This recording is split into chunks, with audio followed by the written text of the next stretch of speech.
Nikunj. Yes, sir. Partner's authority in an emergency, Section 21. A partner has authority to do all the necessary acts in an emergency subject to the following condition. First, the acts must be done for the purpose of protecting the firm from loss threatened by the emergency.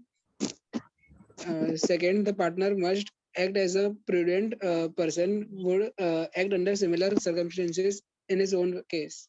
देखो sir, a partner has authority to do all the necessary acts in an emergency subject to the following conditions. Partner एक emergency situation में उसकी authority भैया आसमान को छू लेती है, मतलब उसको वो सारी अथॉरिटी मिल जाती है जो कि जरूरी है for protecting the firm from loss threatened by the emergency. ठीक है, partner is authority to do all the necessary acts in an emergency subject to following two conditions. उस काम को करने का पर्पस ये होना चाहिए to protect the firm from loss threatened by the emergency. ठीक है, तो पहला क्या है, देखो वो मैंने आपको एक एग्जांपल बताया था ना, रेलवे में या ट्रक में बटर के डब्बे जा रहे थे. ठीक है, बटर का वो जो जिस वैगन में जा रहे थे वो रेफ्रिजरेटेड वैगन थी. रेफ्रिजरेटेड वैगन का रास्ते में ही यदि रेफ्रिजरेटर खराब हो गया और उसको यदि टाइमली सही कराने का, तो ये क्या आ गई, एक इमरजेंसी सिचुएशन आ गई. और यदि उसको पहले तो कोशिश कर लो भैया ठीक हो जाता हो तो कोई प्रॉब्लम नहीं, लेकिन यदि वो ठीक नहीं हो पा रहे हैं तो पार्टनर ने क्या किया, जिस पार्टनरशिप फर्म ने माल खरीदा था उस पार्टनर ने क्या किया, जाके पास के शहर में डिस्काउंटेड प्राइस पे फटाफट बेच दिए, ताकि नहीं तो बटर पूरा गल के और जमीन में फैल जाता, खराब हो जाता. ये तो बिल्कुल पेरिशेबल आइटम होता है गर्मी में. ठीक है, गल के नीचे गिर जाता है. ठीक है, इसलिए पार्टनर को इमरजेंसी सिचुएशन में सारे जरूरी काम करने की अथॉरिटी मिल जाती है, प्रोवाइडेड उसका लक्ष्य, उस काम को करने का लक्ष्य हो कि फर्म को लॉसेस से बचाया जा सके या लॉसेस को मिनिमाइज किया जा सके, whatever might be the situation. Number 1. Number 2, लेकिन इसका ये मतलब ये इस एक्सटेंडेड इमरजेंसी अथॉरिटी को तुमको ऐसे ही यूज करना है जैसे कि एक प्रूडेंट आदमी मतलब एक सच्चा तरीके का आदमी सिमिलर नेचर, सिमिलर सिचुएशन में, सिमिलर सर्कमस्टेंसेस में अपने खुद के केस में करता, अपने खुद के केस में जो डिसीजन लेता, पार्टनर को उसी तरीके से डिसीजन लेना है. यानी कि अरे एक फोन, 2 फोन कर देता, या तो किसी से पता करने के लिए कि भैया दूसरा रेफ्रिजरेटेड ट्रक मिलेगा क्या. एक फोन किया, उसने मांग लिए 50,000 रुपए. दूसरा फोन करता, एक आध फोन और करना चाहिए था, तो 30,000 रुपीज या 35,000 रुपीज में भी रेफ्रिजरेटेड ट्रक मिल रहा था. तो सर एक प्रूडेंट आदमी किसको चूज करता, 30,000 वाले को चूज करता. यदि पार्टनर ये सोचता देखो अपने को तो इमरजेंसी सिचुएशन में कोई भी काम करने का राइट मिल गया, तेल लेने जाने दो, अपन तो इसको करेंगे, तो ये वैसे एक्ट नहीं कर रहा है जैसे कि एक प्रूडेंट आदमी को अपने गिवन सर्कमस्टेंसेस में अपने खुद के केस में काम करता. ये वैसे काम नहीं कर रहा है तो फिर अथॉरिटी नहीं होती. इसको सारी अथॉरिटी मिलेगी, लेकिन इसको काम कैसे करना है, एक तो काम वैसे करना है जैसे कि फर्म को लॉसेस से बचाया जा सके, दूसरा इस तरीके से करना है जैसे गिवन सेट ऑफ सर्कमस्टेंसेस में एक ऑर्डिनरी पर्सन खुद के लिए काम करता, वैसे ही काम करना है. ठीक है, ये 2 बातें जरूरी है. इस पे भी एग्जाम में क्वेश्चन बनता है कि पार्टनर की अथॉरिटी इमरजेंसी सिचुएशन में कैसे. इस पे डायरेक्ट क्वेश्चन बनने की बजाय एप्लीकेशन बेस्ड केस स्टडी बना के दी जाती है, इसमें ज्यादातर यही देखने में आया. ठीक है, सो इसी के साथ में अपन ने अथॉरिटी ऑफ अ पार्टनर को भी फिनिश कर लिया. अब अपन चलते हैं नेक्स्ट टॉपिक पे. Notice to an acting partner is the notice to the firm. इस इतने से स्टेटमेंट पे एक प्रैक्टिकल क्वेश्चन बन जाता है. Notice to an acting partner is the notice to the firm पे क्वेश्चन बना हुआ है एग्जाम में पढ़ते. इसका मतलब क्या है समझो. देखो ये पार्टनरशिप फर्म है, इसमें ये 4 पार्टनर्स हैं. ठीक है, यदि मिस्टर एक्स ने केवल इस आदमी को, इस पार्टनर को नोटिस दे दिया, कोई भी तरीके का नोटिस दे दिया या कोई बात बता दी it is equivalent to giving notice to the entire firm and rest of the partners. क्यों? क्योंकि every partner acts as the agent of another partners as well as the agent of the firm. तो आपने agent को यदि कोई बात बोली तो ये बरोबर वैसा ही होगा जैसे प्रिंसिपल के नॉलेज में ले आए। ये बात तो मानते हो कि मिस्टर एक्स ने, थर्ड पार्टी जो है, उन्होंने यदि एजेंट को कोई बात बताई तो वो इक्विवेलेंट मानी जाएगी कि वो बात प्रिंसिपल को बताई जा रही है। ये बात समझ में आती है ना? बोलो हाँ या ना, है ना? तो फर्म का जो पार्टनर है वो एजेंट ऑफ द फर्म है and agent of rest of the partners है। तो मिस्टर एक्स ने इनके नोटिस में कोई बात लाई तो वो वैसा ही होगा जैसे कि बाकी के पार्टनर्स और पूरी फर्म की नोटिस में वो बात आ गई है। क्या ये बात समझ में आई? बोलिए बोलिए, हाँ या ना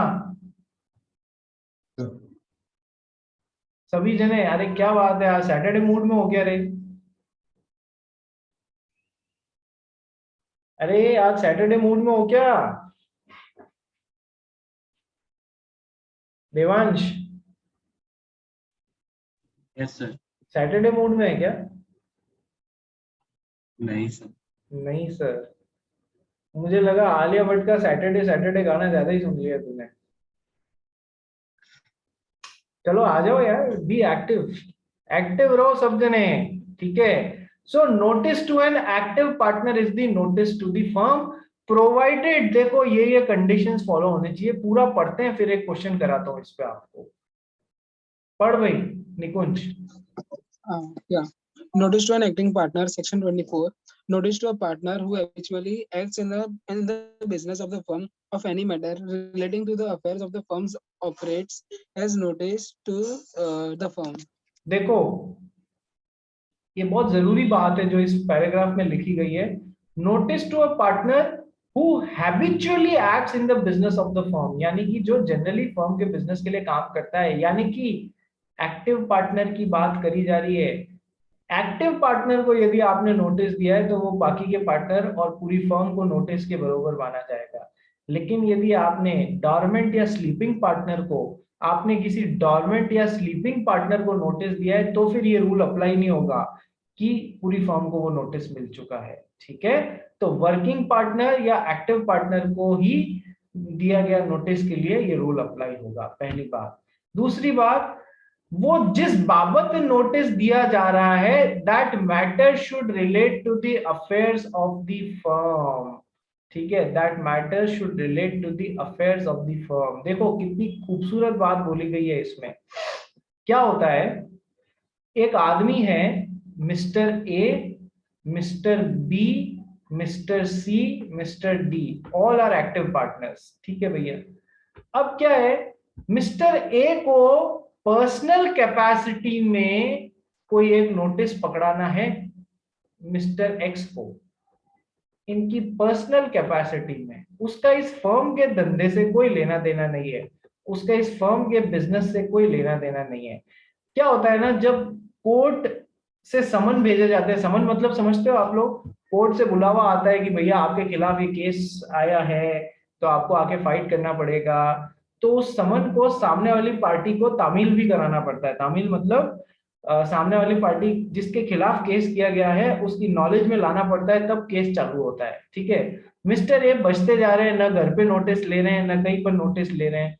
तो अब सामने वाली पार्टी मिस्टर एक्स को पता पड़ा कि यार अपने को मिस्टर ए को नोटिस देना है और ये मिस्टर ए इस पार्टनरशिप फर्म में पार्टनर भी हैं। तो अपन एक काम करते हैं, अपन इस फर्म के दूसरे एक्टिव पार्टनर को नोटिस दे देते हैं और वो मान लिया जाएगा कि बाकी के सारे पार्टनर्स को वो नोटिस मिल गया, यानी कि मिस्टर ए को भी वो नोटिस मिल गया। एनालॉजी या लॉजिक देखो कितना दिमाग लगा रहा है मिस्टर एक्स, कि अपन तो ये करते हैं मिस्टर बी को नोटिस दे देते हैं, क्योंकि मिस्टर बी इस पार्टनरशिप फर्म में पार्टनर हैं तो उनको दिया गया नोटिस बरोबर इसको इसको और इसको और पूरी फर्म को दिया गया नोटिस है, तो मिस्टर ए को नोटिस मिल जाएगा, तो इनके खिलाफ केस चालू हो जाएगा अपना, ठीक है? बट ये भोले आदमी मिस्टर एक्स को ये नहीं पता कि जिस बात के लिए वो मिस्टर ये नोटिस का ये ऐसे देने का प्रोसेस चालू कर रहे हैं वो फर्म के बिजनेस से रिलेट नहीं करता है, तो फिर ये एनालॉगी एप्लीकेबल ही नहीं होगी, that notice to an active partner is the notice to the firm. ठीक है, तो फिर इसका इस फर्म से कुछ लेना देना ही नहीं है, तो ये नहीं माना जाएगा कि मिस्टर ए को नोटिस मिल गया जो मिस्टर बी को हमने दिया था। ठीक है, क्या ये पॉइंट समझ में आया आपको जो मैं समझाना चाह रहा हूं? जो भी नोटिस, ये एनालॉगी को अप्लाई करने के लिए जरूरी बात क्या है, notice to a partner will be considered as notice to remaining partners and to the entire firm provided the partner is an active partner। Second, जो नोटिस दिया जा रहा है वो पूरी फर्म, वो फर्म के बिजनेस से रिलेट करता है, अफेयर्स ऑफ द फर्म से रिलेट करता है। सेकेंड पढ़ भाई। Agency principle.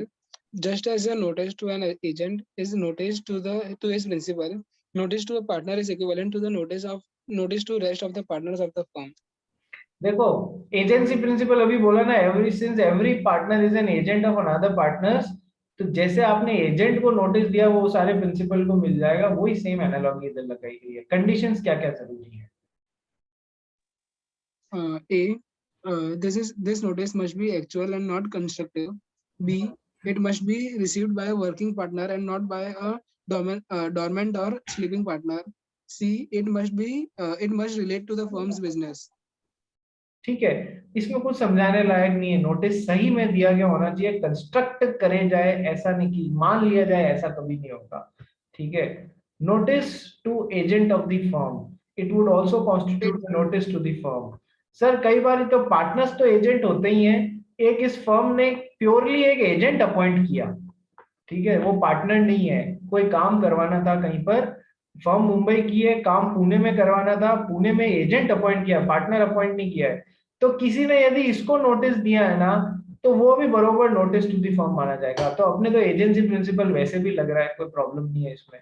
फिफ्थ पॉइंट पर Exception, section 24. However, in case of a fraud on the firm committed by or with the consent of that partner, separate notice has to be given to the firm. देखो, कई बार ऐसा होता है इस पूरी firm के साथ में इस एक पार्टनर ने बाहरी पार्टी के साथ में मिलके फ्रॉड कमिट कर दिया। ठीक है, तो फिर अब ये फ्रॉडुलेंट पार्टी तो ये इस रूल का फायदा उठाना चाहेगी कि मैंने इसको नोटिस दिया था, तो इसका मतलब है बरोबर आप पूरी फर्म को और आपको आपको आपको भी नोटिस मिला है, मैं ये मान सकता हूँ। ठीक है, वो इसको चालबाजी करके इस फैक्ट को, इस एनालॉगी को यूज करना चाह रहा है, जबकि ये खुद फ्रॉड में इन्वॉल्व था इस आदमी के साथ में। ठीक है, तो सर यदि ऐसी सिचुएशन है तो notice by mister X to this fraudulent partner will not be considered as notice to the entire firm, it needs to be separately given, the notice needs to be separately given। ठीक है, आइए एक question करते हैं जिससे समझ में आए अपने को। क्वेश्चन मतलब मैं हाइपोथेटिकल सिचुएशन एक आपको बता रहा हूँ। देखो, ये मिस्टर एक्स हैं, ये पार्टनरशिप फर्म में मिस्टर ए, बी, सी और डी चार पार्टनर्स हैं। ठीक है, मिस्टर एक्स ने इस फर्म को कुछ माल की जरूरत थी, कुछ रॉ मटेरियल की जरूरत थी।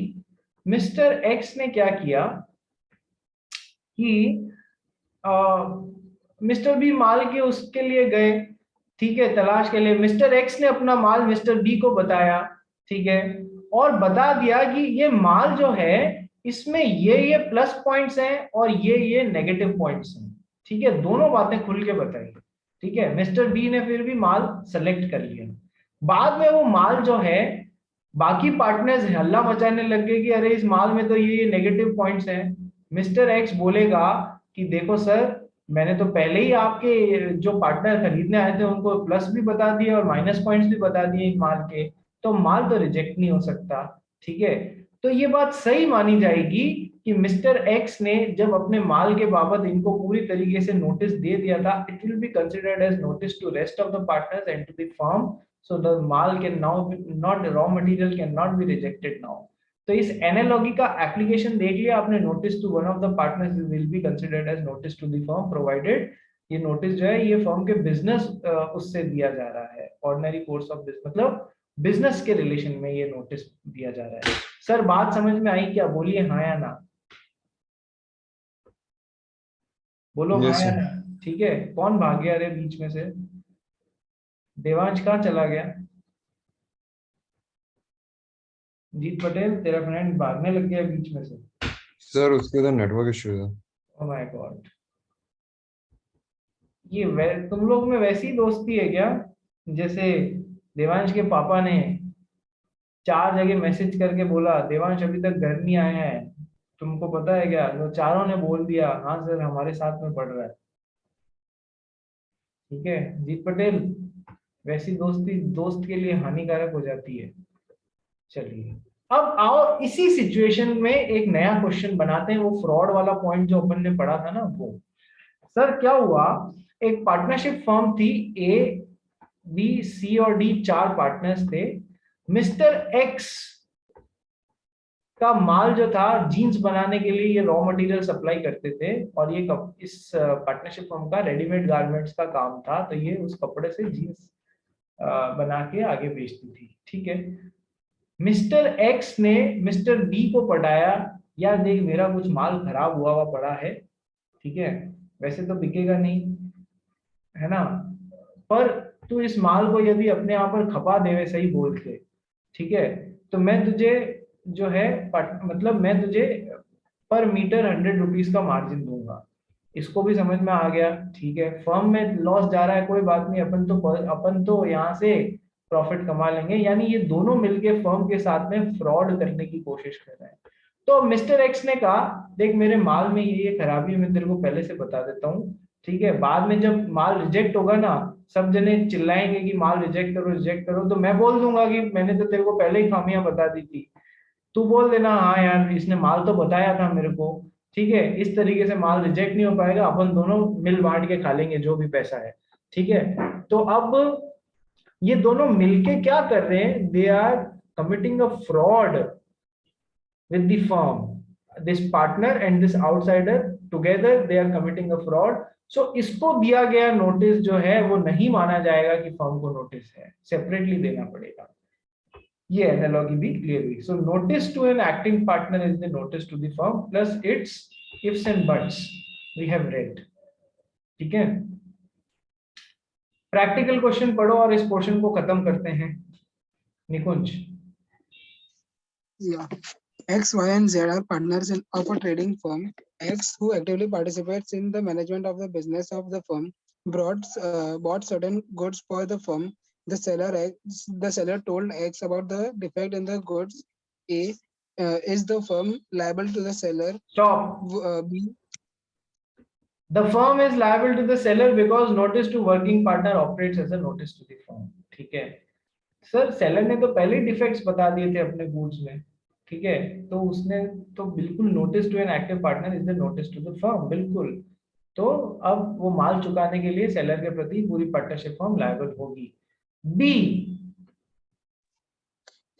would it make any difference if there was a collusion between X and the seller to conceal the defect from other partners? Collusion मतलब एक तरीके का सांठ-गांठ हो गई, किस चीज के लिए? Between mister X and the seller, mister X तो पार्टनर है, and the seller to conceal, छुपा लेने का the defects from the other partners. तो अब क्या होगा, the firm is not liable to the seller because notice to a working partner does not operate as a notice to the firm in case of fraud committed by a partner and third party against the firm.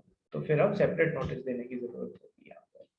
ठीक है जी, तो ये अपन ने आज पढ़े, आज जो भी पढ़ा है सब पे क्वेश्चन बन रहे हैं, सब पे क्वेश्चन बन रहे हैं। ठीक है, so next topic is liability of the firm in certain cases, contractual liability, ठीक है, then liability for wrongful acts of a partner, liability for misapplication of money. ठीक है, क्वेश्चन आने लायक होते हैं इन सारे पोर्शंस में से। Next, right of a transfer of a partner share, ये खतरनाक पोर्शन है, क्या ही क्वेश्चन नहीं आता है इसमें से, मतलब ये जो चैप्टर है ना, हर एक छोटे से छोटे पॉइंट में से इसमें से क्वेश्चन बन रहा है। ठीक है, उसके बाद में रिकॉन्स्टिट्यूशन एंड डिसोल्यूशन करेंगे, और reconstitution and dissolution of a firm के बाद में registration and dissolution of partnership करेंगे। ठीक है, तो ये सेकंड चैप्टर खत्म होने में अभी थोड़ा सा टाइम है। तो कल एक तो मैं ग्रुप पे डाल रहा हूँ 12:30 to 1:30 अपनी रेगुलर क्लास है। और अच्छा, कल 1:30 के बाद में अपन और बैठ सकते हैं क्या वो LLP के वास्ते? ये भी बता दो आप मेरे को।